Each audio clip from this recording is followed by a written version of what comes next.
পানিহাটিতে Trinamool councillor অনুপম দত্ত খুন হয়েছিলেন 2022 সালের 13ই মার্চ। সেই খুনের ঘটনায় অস্ত্র মামলায় অভিযুক্তের 2.5 বছরের জেল হলো। শুটার অমিত পণ্ডিত তার 2.5 বছরের জেলের নির্দেশ দিল ব্যারাকপুর আদালত। বিস্তারিত জানবো, সমীরণ পাল রয়েছেন এই মুহূর্তে টেলিফোন লাইনে।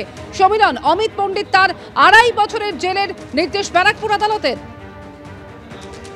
একেবারে অমৃতা, আজকে ব্যারাকপুর মহকুমা আদালত তাকে সাজা ঘোষণা করা হয়েছে। গত 16ই মার্চ একটি মামলা রুজু করা হয় খড়দা থানার পুলিশের পক্ষ থেকে, এবং সেক্ষেত্রে যেটা বলা হয়েছিল যে 16ই মার্চ অর্থাৎ 13ই মার্চ অনুপম দত্ত অর্থাৎ পানিহাটি পুরসভার 8 নম্বর ওয়ার্ডের সেই সময়কার সত্যযুগী তৃণমূল কাউন্সিলর অনুপম দত্তকে ভর সন্ধ্যায় ভিড়েটাসা এলাকায় একটি দোকানের সামনে তাকে যখন তিনি বাইকে উঠছিলেন সেই সময় পেছন থেকে এই অমিত পণ্ডিত একেবারে খুব কাছ থেকে পয়েন্ট ব্ল্যাঙ্ক রেঞ্জ থেকে তাকে গুলি করে এবং ঘটনাস্থলেই অনুপম দত্তের মৃত্যু হয়।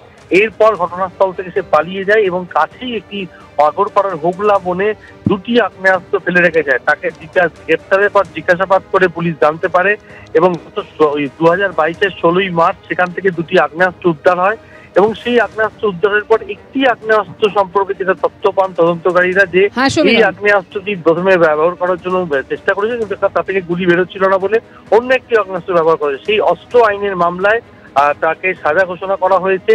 অমিত পণ্ডিতকে 2.5 বছরের সশ্রম কারাদণ্ড এবং 10,000 টাকা জরিমানা এবং অনাদায়ে আরো 6 মাস সশ্রম কারাদণ্ডের নির্দেশ দিয়েছেন বিচারক। ধন্যবাদ সমীরণ। জোর করে সাজা লাগানো হয়েছে। কে লাগিয়েছে সাজা? গুলিটাতে কি গুলি বন্দুক পেয়েছে তোমার কাছে?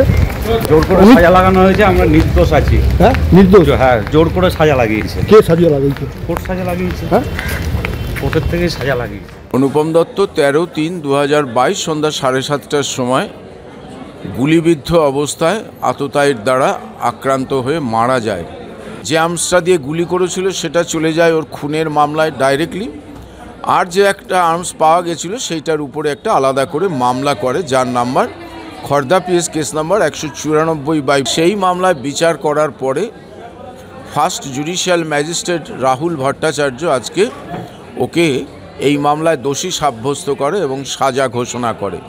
ওই আর্মসের মামলায় ওকে 2.5 বছর সশ্রম কারাদণ্ড, 10,000 টাকা ফাইন, অনাদায়ে আরও 6 মাস কারাদণ্ডের অর্ডার দেন।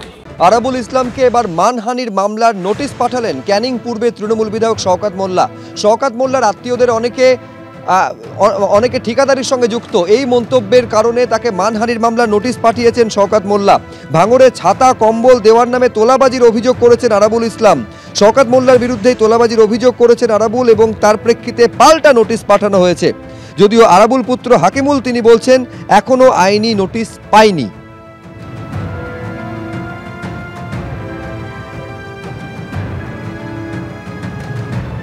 পার্থ, সুবীরেশ, কল্যাণময়, শান্তিপ্রসাদ, অশোক সাহার জামিনের আর্জি জানানো হয়েছিল। নিয়োগ দুর্নীতি মামলায় হাইকোর্টে 3য় বেঞ্চে 5 জনের জামিনের শুনানি। এরা এখনও প্রভাবশালী, তদন্ত শেষ হলেও সামগ্রিকভাবে দুর্নীতি তদন্ত চলছে। প্রভাবশালী তত্ত্বে পার্থ সহ 5 জনের জামিনের বিরোধিতা করে সওয়াল সিবিআই এর আইনজীবী।